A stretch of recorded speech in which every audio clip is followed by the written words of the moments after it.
नमस्कार, प्रणाम। कैसे हैं आप लोग? उम्मीद है अच्छे होंगे। स्वागत है हमारे चैनल ज्ञान की बात विद अर्चना चिंतामणि। मैं अर्चना तिवारी।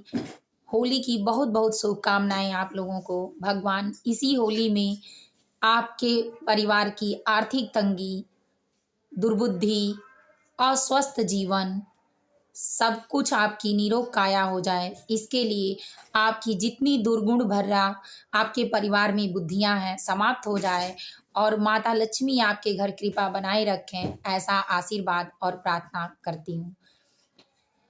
होली क्यों मनाया जाता है? होलिका दहन क्यों होता है? होली में क्या चीज़ें विशेष होती हैं और विशेष प्रकार की ये चीज़ें हैं कि होली में क्या-क्या चीज़ें वर्जित रखनी चाहिए और कौन से टोटके ऐसे होते हैं कि जिसको करने से आपकी आर्थिक तंगी दूर हो जाती है। बहुत सारी चीज़ों का निचोड़ जानते हैं इस वीडियो के माध्यम से और ये समझने का कोशिश करें और पूरा वीडियो ज़रूर देखें, पूरा वॉच करें, जिससे आपको हर उपाय पता चल जाएगा और आने वाली ज़िंदगी के लिए आपकी हर चीज़ें आसान हो जाएँगी। इससे आप बहुत कुछ कर सकते हैं बिना किसी से कहे सुने। अगर करना है तो अपने घर ये टोटका ज़रूर करें और इस चीज़ को ज़रूर जानें। पहला तो जानते हैं भक्त प्रहलाद की कहानी कि भक्त प्रहलाद बच गए, इसके खुशी में होली का त्योहार मनाया गया। जैसे श्री राम के आने पर अयोध्या होली के दिवाली मनाया गया, उसी तरह होली के पर्व पर भक्त प्रहलाद को खुशी-खुशी अग्नि से बचने के लिए और नए जीवन की शुरुआत के लिए और अपने राज्य में राज्याभिषेक पाने के लिए होली का त्योहार मनाया गया। तो इस होली के त्योहार में एक राजा थे और बहुत जल्दी इस कहानी को भी हम लोग समाप्त करेंगे, लेकिन पूरा वीडियो ज़रूर वॉच करें जिससे बहुत सारे ज्ञान आपको मिल सकें। तो हिरण्यकश्यप जो राजा था, वो अपने राज्य में हिरण का ही जितना मतलब उसके राज्य में उसके राज्य के अगल-बगल जितनी हिरण होती थी, उसी हिरण का शिकार करता था। उस हिरण का शिकार करने के कारण उसका नाम हिरण्यकश्यप पड़ा, क्योंकि नाम के साथ जब कर्म आदमी का जुड़ता है, तो उसका भाव भी उसी में जुड़ जाता है। अब दूसरा स्टेप ये जानते हैं कि हिरण्यकश्यप एक घमंडी, क्रूर, अहंकारी राजा था। वह अपने नाम पर, अपने काम पर और अपने उत्तेजना पर, घमंड पर, अहंकार पर हमेशा अहंकार और क्रोधी था। इसीलिए हमेशा चाहता था कि हमारे अनुसार ही यहाँ विजय मिले। तो वो अपने राज्य में अपना ही नाम चाहता था कि कोई बोले और भक्त प्रहलाद भगवान विष्णु के भक्त थे, इसीलिए वो हमेशा भगवान विष्णु का नाम लिया करते थे और उनका पूजन, चिंतन अर्चन करते रहते थे। तो हिरण्यकश्यप को जलन होती थी कि वो सिर्फ़ उसके राज्य में उसी का नाम लिया जाए, तो इसके कारण बहुत सारी सत्ता के लोग उसके घर से उसकी दूसरी पत्नी ने जाके बताया। सुमति भक्त प्रहलाद की माँ थीं, इसीलिए अब वो अपने बच्चे की तरफ थीं और हमेशा उसकी रक्षा करती रहती थीं।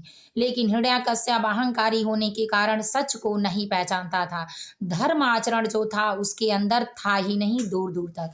उसने भक्त प्रहलाद को समझाते-समझाते थक गया, अपने राज्य से उसका भक्त प्रहलाद का बहिष्कार कर दिया, उनकी माँ का बहिष्कार कर दिया। बहुत समझाया, अपनी सत्ता से दूर रखा, तो भी भक्त प्रहलाद भगवान का कीर्तन भजन करना, उनका सुमिरन करना नहीं छोड़े। तब जाके भक्त प्रहलाद ने एक रणनीति बनाई और पहले हिरण्यकश्यप ऐसा अहंकारी राजा था कि ब्रह्मा जी का वरदान पा चुका था अपनी तपस्या के कारण कि उसको कोई नहीं मार सकता, तो उसका अहंकार उसको था। दूसरा उसकी बहन थी, उसको भी भगवान से अग्नि में न जलने का वरदान मिला था। इन दोनों बातों का फ़ायदा उठाया और अपने में रणनीति बनाई कि भक्त प्रहलाद को अग्नि में जला के मार दिया जाए। तो भक्त प्रहलाद के साथ रणनीति बनी, वो तो भगवान के भक्त थे, सच्चे थे। इस कहानी से बहुत भी सीख मिलने वाली है, जो मैं पूरा स्टेप वाइज़ आपको बताऊँगी। तो भक्त प्रहलाद को अग्नि में लेकर होलिका बैठी। होलिका को तो पहले से ही ये वरदान मिला था कि उनको अग्नि नहीं जला सकती है। तो होलिका अपने चूनर पर जो पहन के चुनरी ओढ़नी जो ओढ़ के बैठी थी, वो ओढ़ के अग्नि में बैठी और अपने भगवान की प्रार्थना की कि हे अग्निदेव, हम इसमें बैठने जा रहे हैं और हमको बचाइएगा, हमारी शक्ति है, हमारा तो वरदान है। तो ऐसा मानकर अग्निदेव से एक चूनर ली और ओढ़ी। ये बोलते समय वो भूल गई कि चूनर लेके हम बोल रहे हैं तो चूनर को ही अपनी रक्षा बना रहे हैं। और भगवान के निष्ठा के आगे किसी का नहीं चलता है। जिसका सत्य नारायण नाम है और वो सत्य पे खड़ा होते हैं और सत्य के कारण खड़ा होने पर कौरों को भी उन्होंने ध्वस्त करवा दिया सत्य के मार्ग में न आने के कारण। तो इसीलिए भगवान को अगर देनी है तो अपनी निष्ठा दें, अपना प्रेम दें, कुछ और देने की जरूरत नहीं है। भगवान भाव के भूखे होते हैं। भक्त प्रहलाद के पास कुछ नहीं था तो भी हवा का रुख चलने लगा, आंधी, तो देखते हैं आप कि फागुन मास में काफ़ी हवा चलती है, आंधी तूफान आते हैं, बारिश आती है।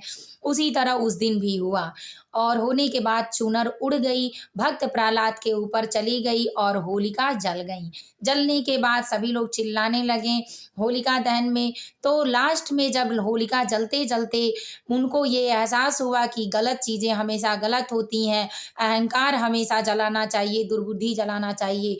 हमारे सत्य के रूप में अगर हमारे राज्य का कोई है तो भक्त प्रहलाद ही है।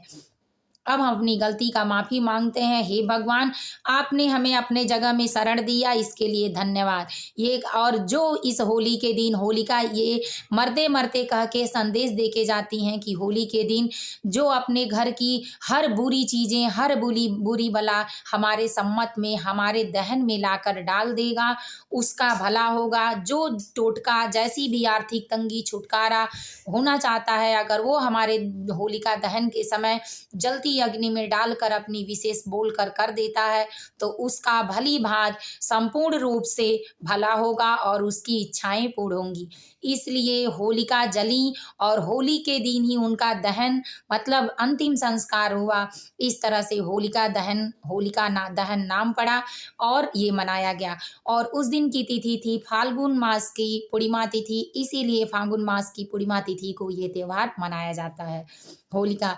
और इस कहानी में ये है कि मांस मदिरा खाने वाले, क्योंकि वो अहंकारी राजा था और इन्हीं सब चीज़ों का सेवन करता था। और पूर्णिमा तिथि के दिन देवता, पितृ गण सबका पृथ्वी पर भ्रमण होता है। तो जो उस दिन यहाँ तक कि शारीरिक संभोग भी करता है तो उसके घर का कुल का नाश होता है। इसीलिए होलिका के दिन ये सब चीज़ें बिल्कुल नहीं करनी चाहिए पूर्णिमा के दिन। और उस दिन पूर्णिमा तिथि होती है, इस चीज़ को बिल्कुल याद रखें। इसलिए मांस मदिरा का भी सेवन नहीं करना चाहिए, क्योंकि अगर किसी के साथ हिंसा करके कोई अपने जीव को सुख और शांति प्रदान करना चाहता है तो वो कभी नहीं मिलेगा। क्योंकि बाहर से वो भले ही अंदर से कुछ देर के लिए सोचे कि मैं मजबूत हो रहा हूँ, लेकिन वो हमेशा के लिए खाली हो रहा है, क्योंकि उसका पुण्य जो होता है उस दिन नष्ट हो जाता है। इसीलिए होलिका के दिन शुद्ध शाकाहारी भोजन, मीठा भोजन बनाना चाहिए। पूरे देवता पितृ का जो अग्नि भोग होता है उसको देना चाहिए। अपने कुल के देवता का हवन करना चाहिए, पूजा पाठ करना चाहिए। और होलिका के दिन अगर आर्थिक तंगी है तो 5 गांठ हल्दी की लेकर और अपने सर से उतार कर और अपनी विशेष बोलकर होलिका के दिन बिना किसी से बताए अपने शरीर का जो सरसों लगाया जाता है उसका जो तिल्ली निकलती है उसको लेकर अपनी विशेष बोलकर 7 बार होलिका दहन का परिक्रमा करके और उसमें डाल दें कि हे होलिका जी, हमारे घर की जितनी बुराइयां हैं, जितनी आर्थिक तंगी हैं, ले जाएं और अब से हमारा भला करें। किसी से बिना कहे तो जरूर भला होगा और निश्चित होगा, पूरा विश्वास रखें। और होलिका दहन के दिन रात का पूर्णिमा रहता है। अगर उस दिन 1 लोटा जल में लाल चंदन, लाल फूल, लाल अक्षत, सब कुछ गंगा जल, दूध डाल के और 1 कटोरी का खीर रात के समय ले जाके चंद्रमा को दिखाने से और अर्घ देने से ओम सोम देवाय नमः, ओम सोम देवाय नमः, चंद्र देवाय नमः, हमारे घर की आर्थिक तंगी और बुराइयों को दूर करिए, हमारे परिवार में सहमति बनाइए और सुख शांति का समृद्धि बनाए रखिए। ऐसा बोलकर करने से आपके घर की हर सुख और समृद्धि वापस आएगी और होलिका दहन की संपूर्ण चीजें आपको जानकारी हो जाएगी। अपने बाल बच्चों को ये चीजें जरूर बताएं। जय जय भगवान विष्णु, हर हर महादेव, जय माता जी। अच्छा लगा हो तो लाइक करना और शेयर करना बिल्कुल ना भूलें।